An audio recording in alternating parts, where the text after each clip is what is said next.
अध्याय 1 मौन और समझ। दोस्तों, अक्सर देखा गया है कि जो लोग वाकई में बोलना जानते हैं वे अक्सर खामोश रहते हैं। उनका मौन ही उनकी गहराई को दर्शाता है। वे जानते हैं कि हर परिस्थिति में शब्दों का उपयोग कितना और कैसे करना है। घमंडी इंसान के लिए कोई ईश्वर नहीं होता, मतलब ही इंसान का कोई पड़ोसी नहीं होता और क्रोधी इंसान का कोई मित्र नहीं होता। गलतफहमी जिससे है उसी से बात करो। दूसरों से करोगे तो बातें बढ़ सकती हैं। जीत भी फीकी लगती है अगर कोई बधाई देने वाला न हो। मदद एक ऐसी घटना है जिसे अगर करें तो लोग भूल जाते हैं और ना करें तो याद रखते हैं। गांव में एक संत रहते थे जिनका नाम स्वामी विवेकानंद था। वे हमेशा मौन रहते और बहुत कम बोलते थे। एक दिन गांव के कुछ लोग उनके पास आए और पूछने लगे, स्वामी जी, आप हमेशा खामोश क्यों रहते हैं? हमें भी कुछ उपदेश दें। स्वामी जी ने मुस्कुराते हुए कहा, जब तुम मौन रहना सीखोगे तब तुम सच्चाई और ज्ञान के करीब आओगे। शब्दों की अपनी एक सीमा होती है, लेकिन मौन अनंत होता है।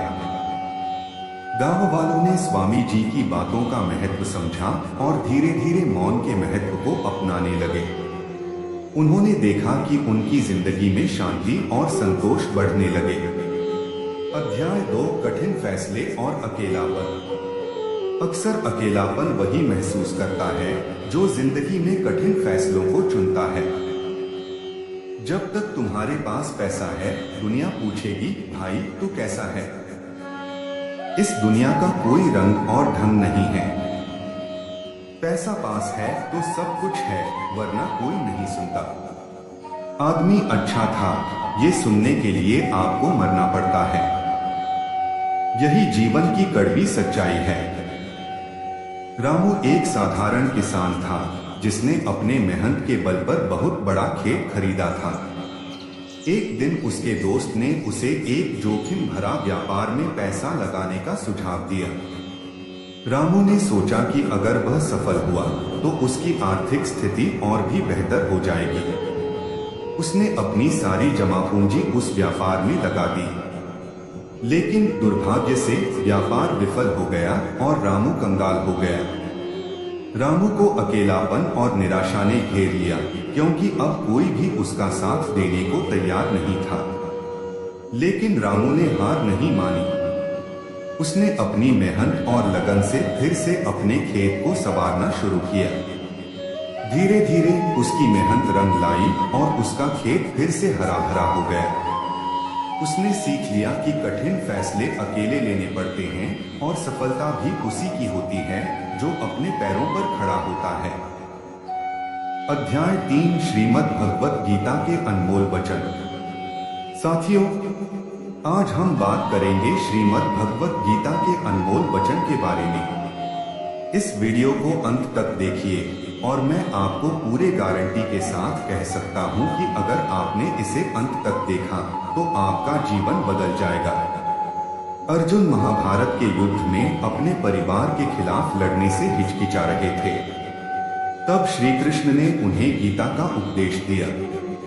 उन्होंने अर्जुन से कहा, कर्म किए जा, फल की चिंता मत कर। इस उपदेश ने अर्जुन को अपनी जिम्मेदारियों को समझने और उन्हें निभाने की प्रेरणा दी। अर्जुन ने श्री कृष्ण की बातों का अनुसरण किया और युद्ध में विजय प्राप्त की। गीता के ये उपदेश आज भी हमें सिखाते हैं कि हमें अपने कर्तव्यों को बिना किसी संदेह के निभाना चाहिए और परिणाम की चिंता नहीं करनी चाहिए। अध्याय 4 सलाह और अनुभव। सलाह से ज्यादा अनुभव की एक ठोकर हमें मजबूत बना देती है। दिल को धक्का तब लगता है जब धोखा देने वाले पर हमारा विश्वास पक्का हो। हंसना अच्छा है, लेकिन दूसरों पर हंसना नहीं चाहिए। याद रखें, रिश्ते तोड़ने के लिए लोग गलत इल्जाम भी लगा सकते हैं।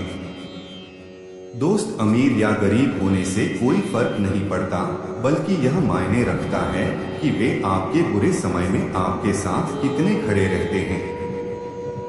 गलतियों पर चिल्लाने या डांटने के बजाय अगर कोई प्यार से समझा दे तो बहुत अच्छा लगता है। मोहन और सुरेश बचपन के दोस्त थे। एक दिन मोहन ने सुरेश को एक व्यापार में निवेश करने की सलाह दी। सुरेश ने मोहन पर भरोसा किया और निवेश कर दिया। लेकिन कुछ समय बाद व्यापार में घाटा होने लगा और सुरेश ने मोहन को दोषी ठहराया। दोनों के बीच दरार आ गई और वे एक दूसरे से बात करना बंद कर दिए। कुछ साल बाद सुरेश ने महसूस किया कि वह घाटा मोहन की सलाह की वजह से नहीं बल्कि उसकी खुद की गलतियों की वजह से हुआ था। उसने मोहन से माफी मांगी और दोनों ने फिर से अपनी दोस्ती को मजबूत किया। सुरेश ने सीखा कि अनुभव की ठोकर हमें सच्चाई का सामना कराती है और हमें मजबूत बनाती है। अध्याय 5 संसार और उसकी वास्तविकता। जो लोग वाकई में बोलना जानते हैं वे अक्सर खामोश रहते हैं। घमंडी इंसान के लिए कोई ईश्वर नहीं होता, मतलब ही इंसान का कोई पड़ोसी नहीं होता और क्रोधी इंसान का कोई मित्र नहीं होता। गलतफहमी जिससे है उसी से बात करो। दूसरों से करोगे तो बातें बढ़ सकती हैं। जीत भी फीकी लगती है अगर कोई बधाई देने वाला न हो। मदद एक ऐसी घटना है जिसे अगर करें तो लोग भूल जाते हैं और ना करें तो याद रखते हैं। राघव एक बड़े उद्योगपति थे, लेकिन वे हमेशा खामोश रहते थे। उनके कर्मचारियों को लगता था कि वे घमंडी हैं और किसी से बात नहीं करना चाहते। एक दिन कंपनी में एक बड़ा संकट आ गया और सभी कर्मचारी परेशान हो गए। राघव ने बिना किसी को बताए रात भर मेहनत की और समस्या का समाधान निकाला। अगले दिन जब सभी ने देखा कि समस्या हल हो गई है तो वे हैरान रह गए। राघव ने उन्हें बताया कि खामोशी का मतलब घमंड नहीं होता। उन्होंने अपने काम से साबित किया कि सही समय पर सही काम करने से ही सच्ची सफलता मिलती है। अध्याय 6 रिश्तों की अहमियत। कुछ रिश्ते भगवान खराब करते हैं ताकि हमारी जिंदगी खराब न हो। मरने वालों को रोने वाले 1000 मिल जाएंगे, लेकिन जो जिंदा हैं उन्हें समझने वाला एक भी नहीं। अकेले रोना कई बार इंसान को बहुत मजबूत बना देता है। शानदार रिश्ते चाहिए तो उन्हें गहराई से निभाएं। लाजवाब मोती कभी किनारों पर नहीं मिलते। जरूरी नहीं कि कुछ गलत करने से ही दुख मिलेगा, कभी कभी हद से ज्यादा अच्छा होने पर भी दुख मिलता है। गीता एक बहुत ही दयालु और मददगार महिला थी। वह हमेशा दूसरों की मदद करने में लगी रहती थी, लेकिन कुछ लोग उसके इस स्वभाव का गलत फायदा उठाने लगे। एक दिन गीता को एक बड़ा झटका लगा जब उसके सबसे करीबी दोस्त ने उसे धोखा दिया। गीता ने अकेले में बहुत रोया, लेकिन उसने हार नहीं मानी। उसने अपने सच्चे दोस्तों को पहचाना और उन पर विश्वास करना सीखा। उसने समझा कि हर रिश्ता गहराई से निभाना चाहिए और सच्चे मोती हमेशा गहराई में ही मिलते हैं। अध्याय 7 संसार का सत्य। दुनिया की हकीकत यही है कि सच्चे इंसान को हमेशा झूठे इंसान से ज्यादा सफाई देनी पड़ती है। जिसकी फितरत हमेशा बदलने की हो वह कभी किसी का नहीं हो सकता, चाहे वह समय हो या इंसान।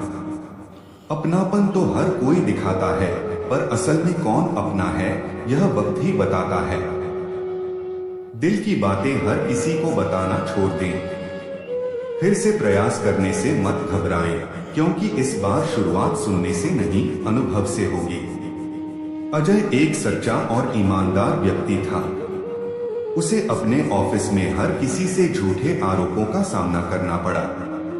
उसके सहकर्मी उसे शक की नजर से देखते थे, लेकिन अजय ने कभी हार नहीं मानी। उसने अपने काम के प्रति ईमानदारी बनाए रखी और धीरे धीरे सभी ने उसकी सच्चाई को पहचाना। वक्त ने साबित किया कि सच्चाई को कोई छुपा नहीं सकता। अजय की मेहनत और ईमानदारी ने उसे ऑफिस में एक ऊंचा स्थान दिलाया। अध्याय 8 सफलता का रहस्य। श्री कृष्ण ने कहा है, दुनिया की सबसे बड़ी ताकत युवाओं और महिलाओं के अंदर होती है। जिंदगी में कभी किसी को कसूरवार न बना। अच्छे लोग खुशियां लाते हैं, बुरे लोग तजुर्बा। साथ देने वाले को हमेशा याद रखना और भूल जाने वाले को माफ कर देना। हमारा भविष्य हमारे वर्तमान पर निर्भर करता है। अगर वर्तमान में हम अच्छे कर्म करते हैं तो भविष्य भी उज्जवल होगा। सीता एक युवा महिला थी जिसने अपनी मेहनत और लगन से अपने गांव में एक स्कूल खोला। उसने बच्चों को शिक्षा दी और उनके भविष्य को संवारने का बीड़ा उठाया। सीता ने कभी किसी को दोष नहीं दिया, बल्कि हमेशा सभी को प्रेरित किया। उसकी इस लगन और मेहनत ने उसे गांव में बहुत सम्मान दिलाया और उसका स्कूल बहुत सफल हो गया। अध्याय 9 श्रीमद् भगवत गीता का संदेश। साथियों, श्रीमद् भगवत गीता के अनमोल वचन हमें जीवन जीने का सही तरीका सिखाते हैं। श्री कृष्ण ने कहा है, जब तक आप खुद पर विश्वास नहीं करते तब तक आप भगवान पर विश्वास नहीं कर सकते। एक छोटे से गांव में रामदास नाम का एक साधु रहता था। वह हमेशा श्रीमद् भगवत गीता का पाठ करता और लोगों को उसकी शिक्षा देता। एक दिन एक युवक उसके पास आया और बोला, बाबा, मुझे भगवान पर विश्वास नहीं होता। साधु ने मुस्कुराते हुए कहा, बेटा, पहले खुद पर विश्वास करो, अपने कर्मों पर विश्वास करो। जब तुम खुद पर विश्वास करना सीख जाओगे तो भगवान पर भी विश्वास होने लगेगा। युवक ने साधु की बात मानी और अपनी मेहनत और लगन से एक बड़ा उद्योगपति बन गया। उसने सीखा कि आत्मविश्वास और कर्म ही सफलता की कुंजी हैं। दोस्तों, ये थे आज के अनमोल वचन और प्रेरणादायक कहानियां। अगर ये आपको अच्छे लगे हों तो इस वीडियो को लाइक करें, शेयर करें और हमारे चैनल को सब्सक्राइब करें। आपको कौन सा वचन और कहानी सबसे अच्छी लगी, हमें कमेंट में जरूर बताएं।